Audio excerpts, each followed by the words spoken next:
Morning all.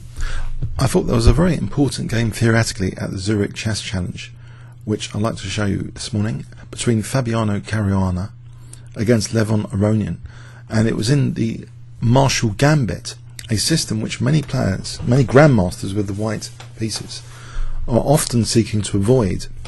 Let's see here what happened in this game.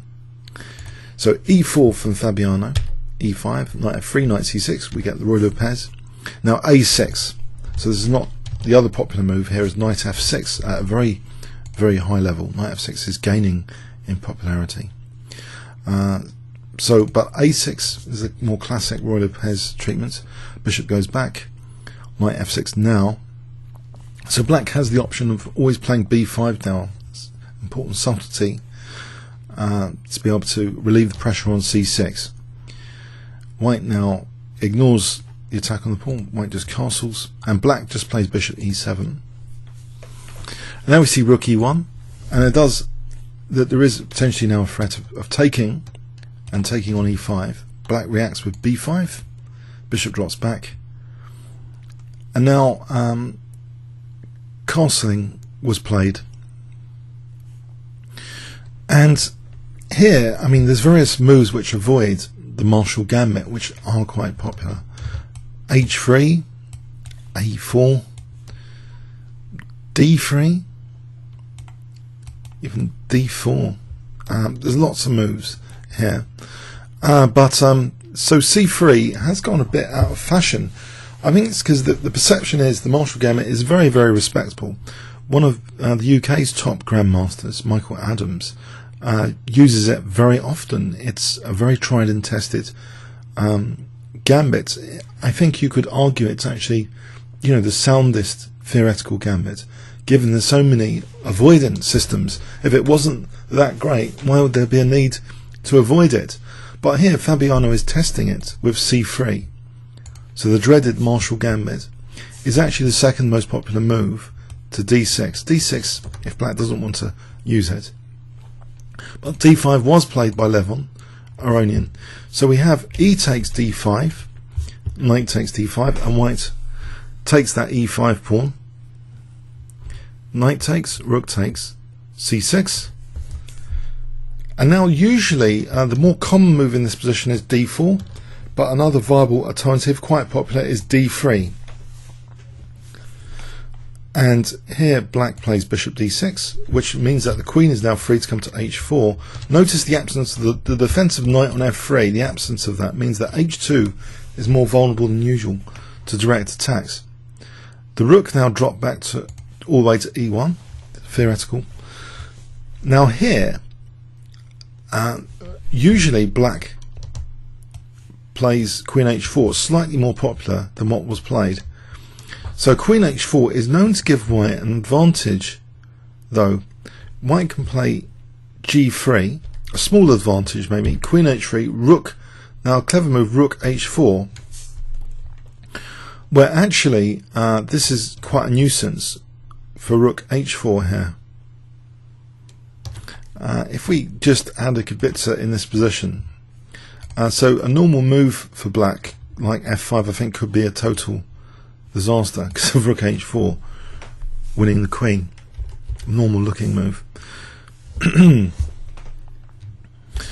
So okay, this position here after rook e4 is known to be advantageous to white, like this. For example, knight d2, queen g6, rook e1, offering even d3. You might think, well, what's this about? Queen takes d3 here, bishop c2 is strong. Where's the queen going? The queen's trapped again. So there's all these various traps. So f5, f4, and it looks scary for white to be giving up the f4 pawn here.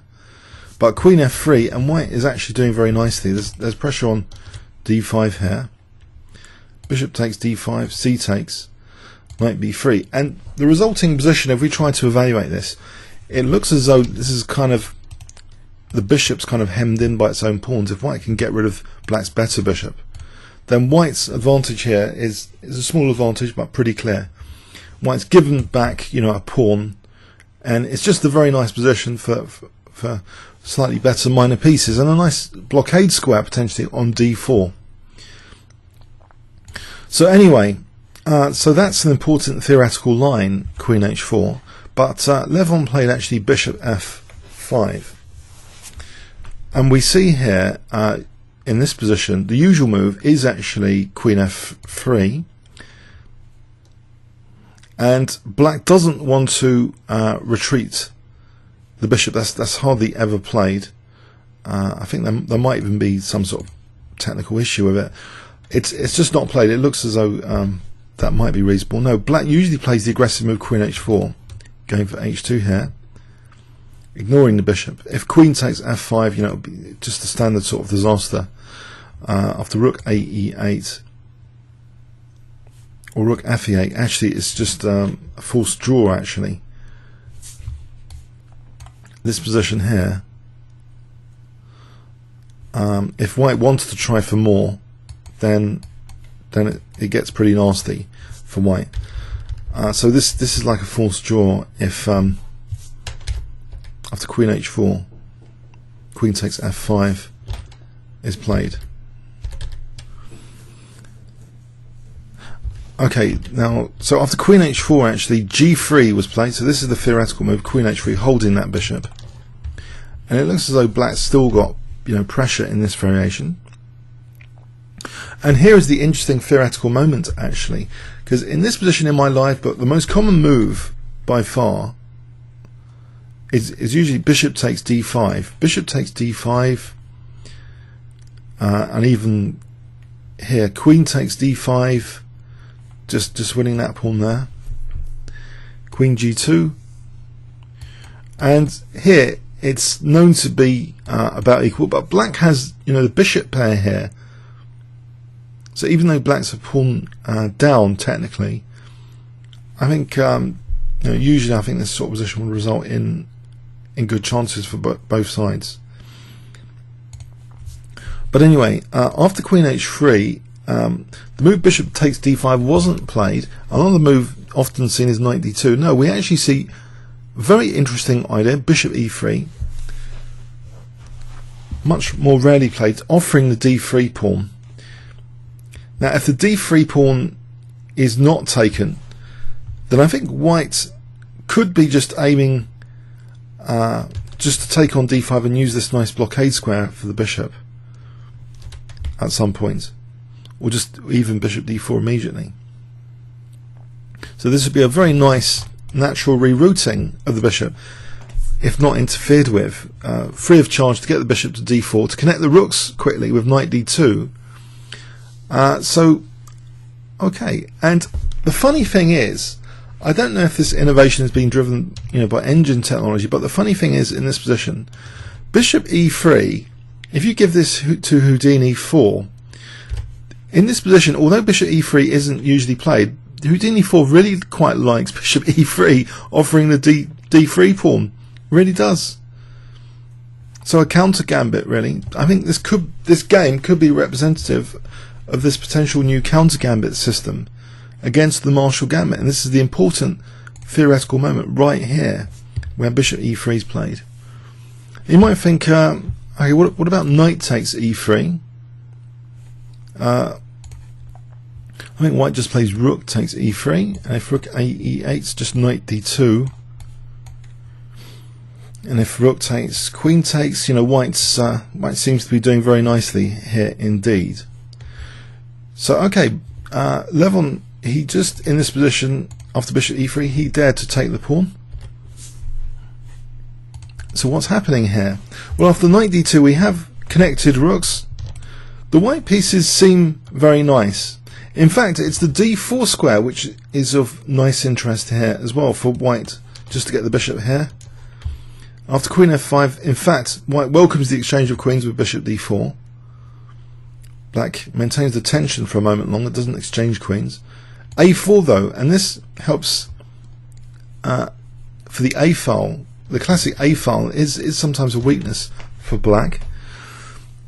And you might think, well, surely black can take on e1 if he wants to avoid an advantageous a file peeling. If black takes on e1, I think relinquishing control of the e file it is a major concession as well, though, in this position. Here, I think, you know, white stands quite well, just holding that a file. So anyway, so after a4 we see h6. Now the move king g2, and a kind of waiting move from black, king f8. What was white potentially up to here for that to be important, you might think? Well, maybe, you know, it's giving the option. Well, it's tricky actually. It looks like a very interesting, in-depth waiting move. So let's see what happened after king f8. White took on e8 here. Rook takes e8. I don't think king takes e8 is possible, actually. Just to rule that out as one of the motives, it's not really possible here. Either like this variation a takes, there's a problem on the pin on the rook, and d5. Black can't take with c takes. So that's certainly not the idea for recapturing on e8 of king f8. But generally, maybe, you know, the diagonal could be important tactically at some point. So anyway, after king f8, we see rook takes, and this does give white the entry point, which is often classic antidote to the Marshall Gambit. So white takes the queens off and takes on d5, and now uses the classic entry point, rook a6. So how has white's counter gambit worked here? Well, we have two pawns on the same colour as this bishop, and this knight is kind of more versatile. Nice blockade on d4. It looks as though white's king safety is not at all an issue. So white, I think, has a small advantage from the opening. Levon retreats the bishop, and now knight f1. The knight is heading for e3 to put pressure on d5. Black now, I think, plays, you know, a very energetic move, b4, to try and inflict some structural damage onto white. If this isn't played, if b4 isn't played, then maybe white will be playing knight e3 and b4 and trying to fix these pawns, and this b pawn could be an important liability. So maybe it's important to like release this liability, because it could be attacked at some point soon with rook b6 anyway. So okay, we see b4, knight e3, bishop d3 now attacking the rook moves to a5, hitting d5, b takes, and now bishop d8 attacking the rook. If rook takes d5, then there's bishop e4 check, so the rook goes to a8. And now we see f6. Now if knight takes, then again bishop e4 check, so this pawn can't be taken at the moment. f3, and it looks as though white potentially is threatening now knight takes d5. We see bishop e7 hitting the rook. And you might ask now, can't white take the rook and take on d5? Well, let's have a quick look. If rook takes and then taking on d5, I think this is going to be difficult to win, actually, without the rook. White's rook can potentially trump black's rook in terms of piece quality in this position, I believe, and I believe that's why it's kept on, because black has been slightly compromised on the 7th rank with this f6. Rooks are now more effective gazing across the 7th rank, so the rook is kept here on the 7th rank, and now white is again seemingly threatening just knight takes d5 now. And what can black actually do against knight takes d5? The problem is black could get really passive here if bishop c4 with this rook on the 7th, knight f5, and look at this position. This looks exceptionally dangerous. White is actually tactically threatening now knight takes and bishop c5. What does black do in this position? It looks very passive indeed. In fact, this is actually a massive advantage to white now. Say, for example, like this. Then this 7th rank is coordinating with the knight. So it's a very wise decision to keep that rook gazing across the 7th rank, knowing it's much stronger than black's rook in this position. So this is a real pain, this position, for black now. Levon plays bishop d6. And now there's a slight little punishment if knight takes d5 here. I think in the form, or is it a big punishment? I think rook e2 check is enough for black to draw actually with the checks. There's no escaping the checks actually. If we try and go to h3, then bishop f5 is mating next move because of g4 rook h2. So white's really got to time this knight d5, keep it suspended as a threat for some time, it seems, and this moment is no different from earlier moments. So we see instead rook d7, the knight is defending basically against the rook e2 check. Bishop a3, and in fact the rook now has the option of taking on d5 without any rook e2 check, and that is chosen. So white for the first time now, again, well, for the first time no, in a long while in this game, is a pawn up. Of course in the Marshall Gambit white was a pawn up, white gave back the pawn, now white is a pawn up again. And look at the pieces, they're all of high quality here. We see now king g8. Let's say the rook instead tried to come down the b file. Actually white is now threatening bishop takes f6 though. That's a slight snag here. And I think it's okay for the king to do this, and white's better there. So black has to actually try and maybe address some issues here. Black plays actually king g8